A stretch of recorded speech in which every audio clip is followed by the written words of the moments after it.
से जो GS YouTube channel में सभी का स्वागत है। उम्मीद है कि सभी बच्चे अच्छे से पढ़ रहे होंगे। जैसा कि रात बताया गया था कि आज इंग्लिश से संबंधित पढ़ाया जाएगा।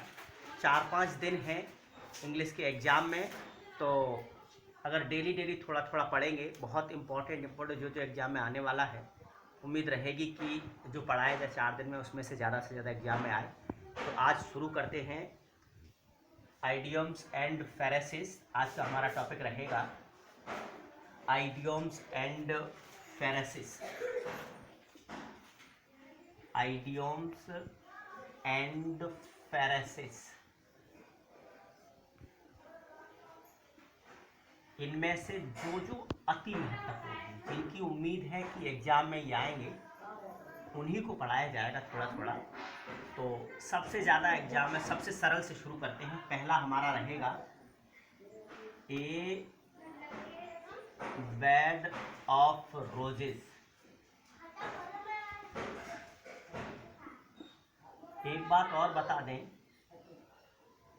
जब एग्जाम में कोई भी आइडियम्स या फ्रेजेस दिया हो तो पहले आप उसे अपनी लैंग्वेज में तोड़ने की कोशिश करें। जैसे मैं बता दूं, जैसे ए बेड का मतलब होता है कि बिस्तर, ठीक है। ऑफ रोजेज मतलब होता है गुलाब से मतलब होता है सॉफ्ट चीज, आराम से।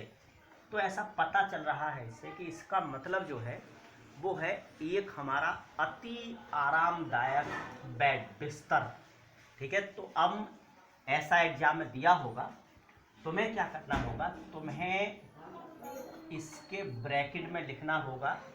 पता चल गया कि एक आरामदायक बिस्तर, इसका मतलब होगा कि कंफर्टेबल सिचुएशन, कंफर्टेबल लाइफ, ठीक है, कंफर्टेबल जीवन, जैसे भी तुम्हें समझ में आ जाए तो लिख सकते हैं। कंफर्टेबल सिचुएशन लिख दो, है ना, ये सबसे बेस्ट रहेगा। सिचुएशन, ठीक है, यानी आरामदायक कोई भी अवस्था, इसका मतलब है। कंफर्टेबल लाइफ लिख सकते हैं, ठीक है, कंफर्टेबल कंडीशन लिख सकते हैं। अब आपको करना होगा इसका एग्जाम्पल, उदाहरण, यानी इस लाइन को तुम्हें अपने वाक्य में यूज करना है और कंप्लीट भी हो जाए, ठीक है। ऐसा कुछ लिखना होता है इस वाले में। तो बड़ा सरल इसका एग्जाम्पल होता है कि life is not a bed of roses. ये जरूरी नहीं है कि बात नेगेटिव में हो या फिर पॉजिटिव में हो, मतलब है कि इसका मतलब आ जाना चाहिए।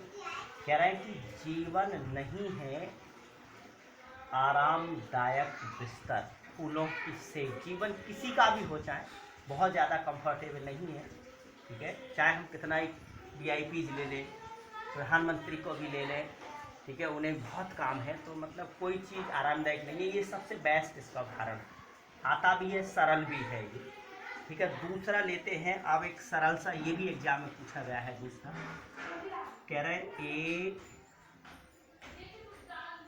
Red letter day.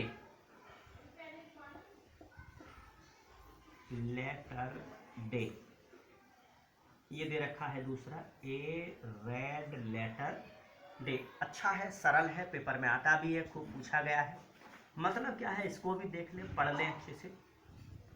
कह रहे हैं ए रेड लेटर डे का मतलब होता है एक ऐसा दिन जो अत्यधिक प्रचलित रहा हो, एकदम लाइट में रहा हो, ऐसे डे को कहते हैं ए रेड लेटर डे। इसे हम कह सकते हैं भाई, उससे ज़्यादा क्या प्रचलित रह सकता है जिसमें हमें स्वतंत्रता मिली हो, ठीक है, हम स्वतंत्र हुए हो। तो कह सकते हैं an independence day.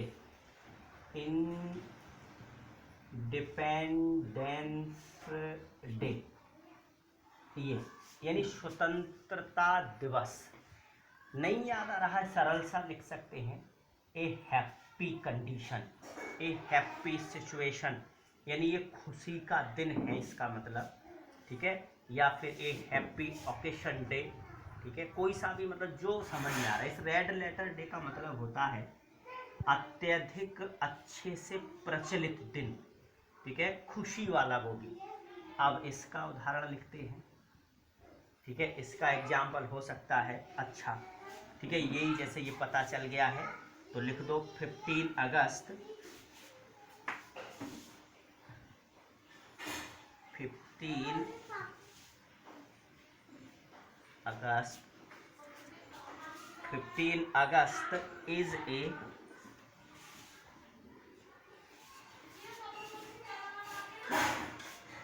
Red letter day, ठीक है। और आगे भी अगर पूरा करना चाहें, इन द हिस्ट्री, पूरा in the history of India, इस प्रकार से लिखा जा सकता है आगे। कहने का मतलब ये 15 अगस्त का जो दिन था वो बहुत ज़्यादा प्रचलित दिन था हमारे भारत के इतिहास में, ठीक है। हमारी इंडियन हिस्ट्री में 15 अगस्त का दिन जो था वो बहुत इम्पोर्टेंट था। तो आराम से इसको देख करके रेड लेटर डे का मतलब एक खुशी का दिन होता है। आगे देखते हैं और एक आध, ठीक है, कोशिश करते हैं अच्छे से पढ़ने की। इसी प्रकार से बहुत सारे एग्जाम्पल हैं इसके जो इम्पोर्टेंट्स हैं, कोशिश करते हैं उन करने की। आगे देखते हैं जो अच्छा सा सरल सा हो सकता है कोई।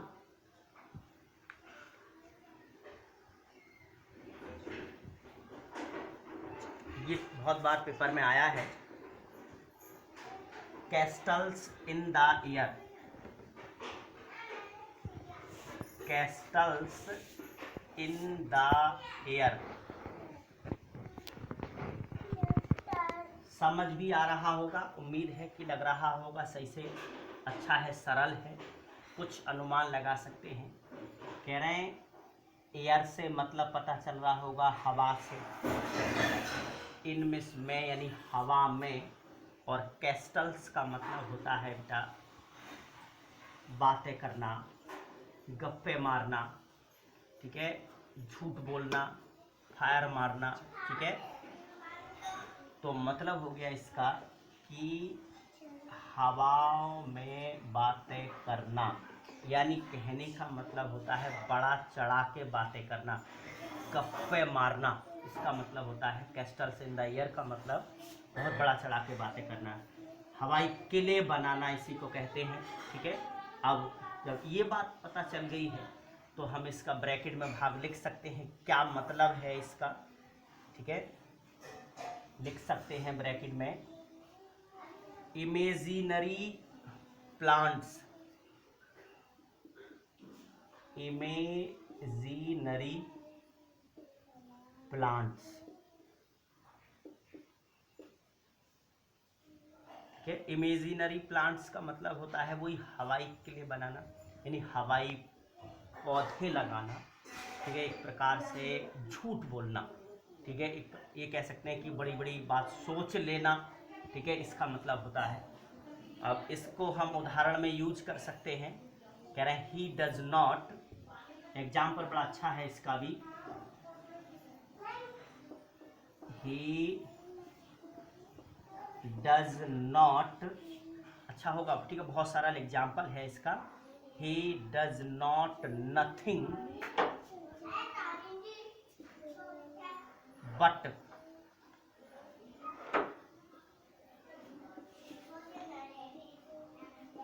builds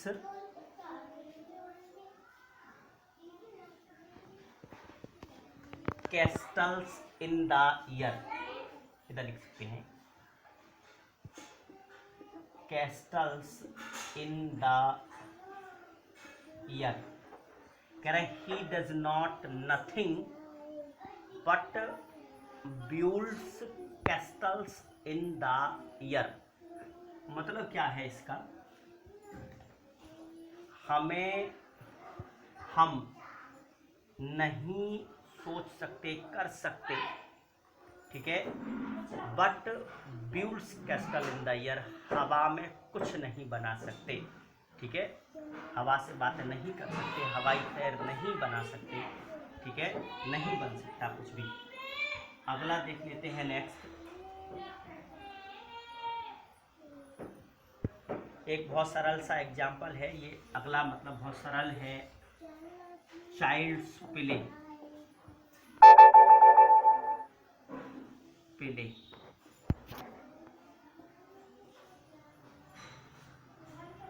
आ रही होगी बात समझ में। चाइल्ड्स प्ले यानी कहने का मतलब है बच्चों का खेल। चाइल्ड्स प्ले का मतलब बच्चों का खेल। कर सकते हैं easy work. Easy work, child's play का मतलब बच्चों का खेल और इसका मतलब बहुत सरल कार्य हो सकता है ये। तो इसका एग्जाम्पल बहुत सारे हैं, ठीक है, और नेगेटिव में लगा सकते हैं, इसका अच्छा सेंटेंस होता है, ठीक है, किसी पढ़ाई से लेकर के, या फिर तुम्हें लग रहा हो कोई सरल कार्य है, ये काम करना बहुत आसान है, या ये काम करना बच्चों का खेल नहीं है, ठीक है। तो इसका बहुत सरल सा उदाहरण लिख सकते हैं। कह रहा है the walk on the wire in the circus, ठीक है, कह रहे हैं to walk on A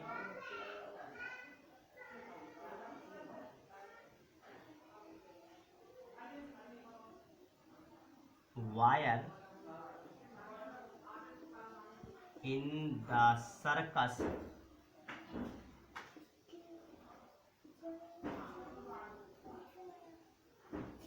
is not child's play।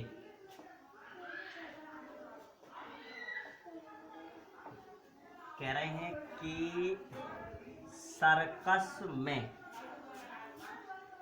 A buyer में तार पर, ठीक है, ऑन ए बायर में तार पर, सर्कस में तार पर, टू वॉक में चलना, सर्कस में तार पर चलना बच्चों का खेल नहीं है। इस प्रकार से समझ आ गया होगा, और बहुत सारे हैं, ठीक है, और कोशिश करते हैं बताने की, और इसका प्रकार का चित्र भेज देंगे, ठीक है, वीडियो ज़्यादा लंबी ना हो इसलिए, ठीक है, और इम्पोर्टेंट्स जो है उनको भी बता दिया जाएगा, फोटो भेज दिया जाएगा, उन्हें पढ़ लें तो ज़्यादा बेटर रहेगा। एग्ज़ाम में उम्मीद है वही भेज जाएंगे जो एग्ज़ाम में आएंगे, ठीक है, अच्छे से पढ़ लें बढ़िया ढंग से, और वीडियो भेज जाएंगी, शाम को भेज देंगे। और जो बच्चों ने चैनल को सब्सक्राइब नहीं किया है वो सब्सक्राइब कर लें, अपने साथियों को बता दें। विज्ञान की वीडियो भी मिलेगी। धन्यवाद।